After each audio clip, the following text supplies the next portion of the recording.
Vamos falar sobre os nossos pensamentos sabotadores?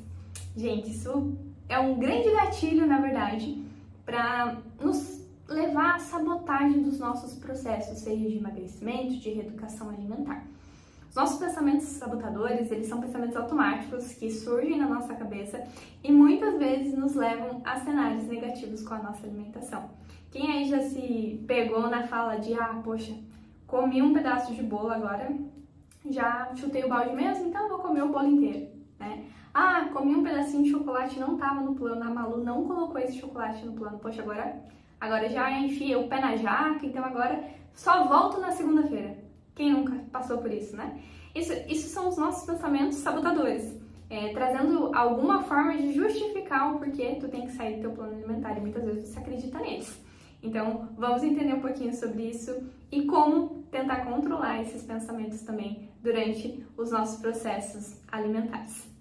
Então, só para vocês entenderem um pouquinho também, né, quando a gente fala de pensamento dicotômico, é quando a gente vai nesse tudo ou nada. Lembra que eu falei na aula passada sobre a gente quebrar isso? Então, são aulas que vão se complementando, vocês podem perceber.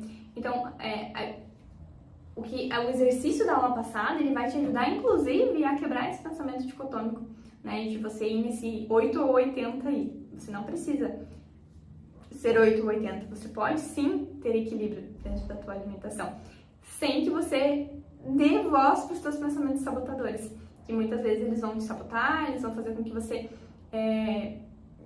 saia do teu plano ali, trazendo algum tipo de justificativa. Então é o tipo de pensamento no sentido de, se eu comi um doce, eu estraguei tudo. Se eu não seguir 100% o plano, eu não vou ter resultado. Ou se eu comi algo que não tá na minha caixinha de saudável, poxa, já me descontrolei.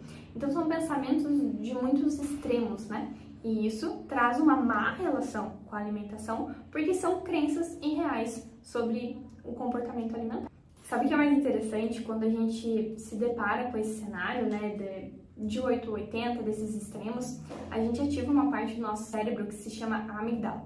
Ela é responsável por trazer sensações negativas, como a culpa, o estresse. Então você vai passando a colocar um peso muito maior nesse 8 ou 80 e desse comportamento do que ele já tem para ti. E isso pode causar ansiedade, e aí a gente entra de novo naquele looping de buscar a comida como um conforto a partir do momento que eu me sinto ansiosa com isso. Só para vocês entenderem como que difere a relação com a comida, eu vou trazer um exemplo.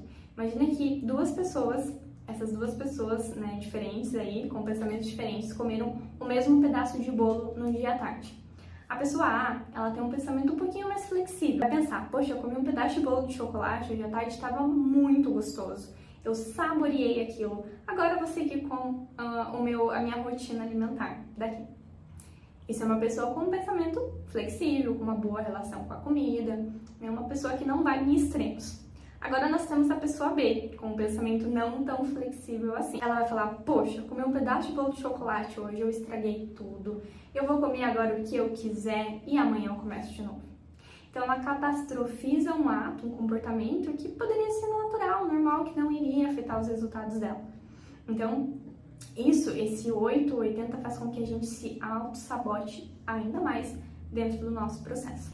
Então, para que você possa sair desse 8 ou 80 e ser a pessoa do flexível, do exemplo lá que eu trouxe, você precisa trabalhar muito a resposta para esses pensamentos sabotadores. Então, a partir do momento que você começar a gerar consciência, isso tudo que a gente está falando vai trazendo consciência para você, você consegue trazer respostas mentais. Então, a partir do momento que você se pega pensando e você se coloca consciente nesse pensamento de que, poxa, estraguei tudo, você vai criar uma resposta para esse pensamento de não, eu não estraguei tudo, foi só um pedaço de bolo de chocolate.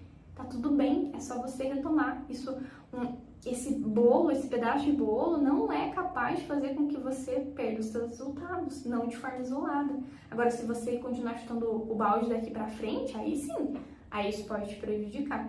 Então, tente colocar isso em prática, tente se questionar, né? Isso tudo que a gente tá falando até aqui vai te gerar consciência e você vai criando capacidade de tomada de decisões e mudanças de pensamento.